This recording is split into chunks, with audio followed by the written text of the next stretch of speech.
everybody. Maureen and Aaron here today at the Homestead Festival at 𝘊𝗃, and we're talking with Sophie Eng, our favorite Asian food chef. Also just like all around one of our favorite people. Yes, actually. definitely. Favorite people ever. She and her family.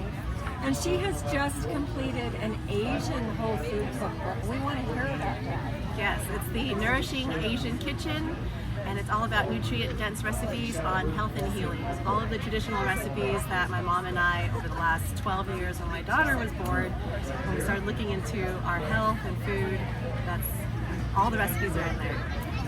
Yeah, and it's all from the perspective of utilizing the best quality foods and unprocessed foods, which of course we love. So I'm excited, and I love Asian food. I'm pretty sure that I don't know anyone who doesn't like Asian food. So I'm excited to have a book that is written from the same perspective that we approach everything.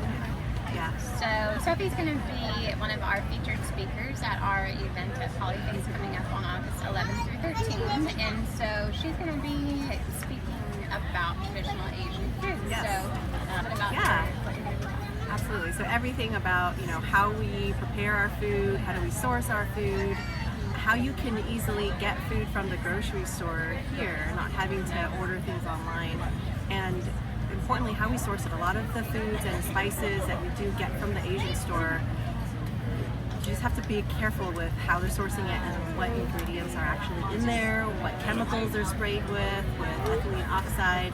And so when you and I are cooking with our grass-fed, grass-finished bones for our broth, we want to make sure we keep it all clean and we can actually drink the broth and make sure that we're giving our family the most nourishment, the best nourishment. Yeah. Awesome. Oh, that's really great. Yeah. We can't wait for that. Yeah. I think we're going to cook together. Yes, that would be great to do a demo. Yeah, we're going to have a few breakout sessions, and one of them is going to be cooking. So we'll get into some Asian cooking, family-friendly recipes. I want to learn some things. I already do a lot of Asian style, especially Thai, but I'm eager to learn a lot more than what I already know. That's the wonderful thing about this community that we build and that we're part of, is learning from each other. So, I'm still learning so much more about cooking and nutrition all the time, and it's just lovely to share with one another our knowledge, our skills, and our experience. And so I'm looking forward to that with Sophie. And so Sophie has a really interesting story. So tell us a little bit about your background and what you guys are doing now. So I'm born and raised in Silicon Valley in San Jose, California. My parents were immigrants from Vietnam in the fall of Saigon in 1975. So they told us a lot of the stories of what they had to endure back in Vietnam, and so they kind of stuck with me.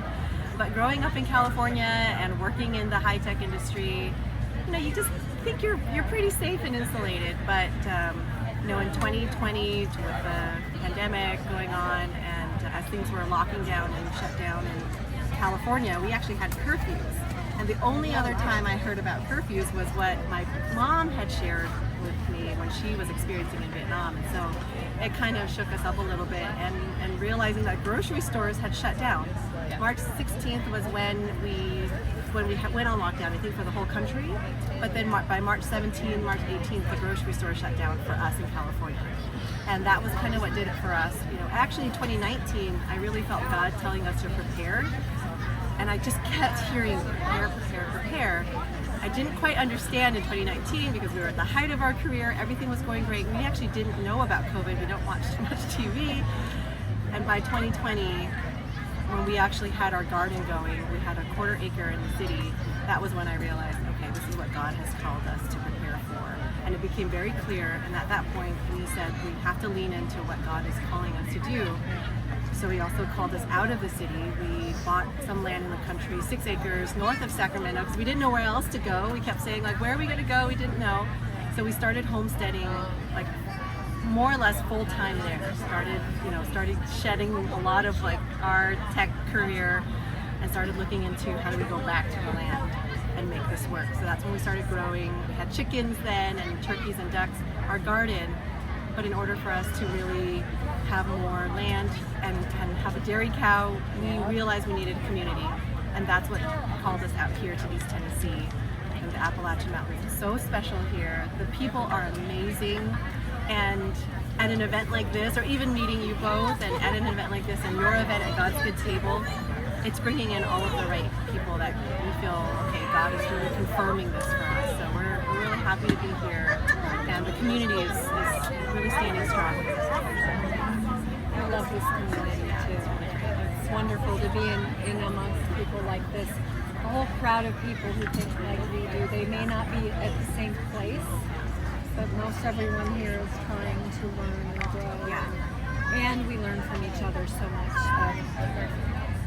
So we're super excited for our event anyway, and I'm really eager to read your book, have it in my hands, see the beautiful pictures, and hear you speak again, because she is a good and inspiring speaker. Thank you. So we're excited to have you. Thank you. I'm so excited. So very excited for August to come around. August 11th through 13th will be 𝗳𝗃𝗲𝗀 foods that we'll be holding at Polyface Park, and we hope you can be there.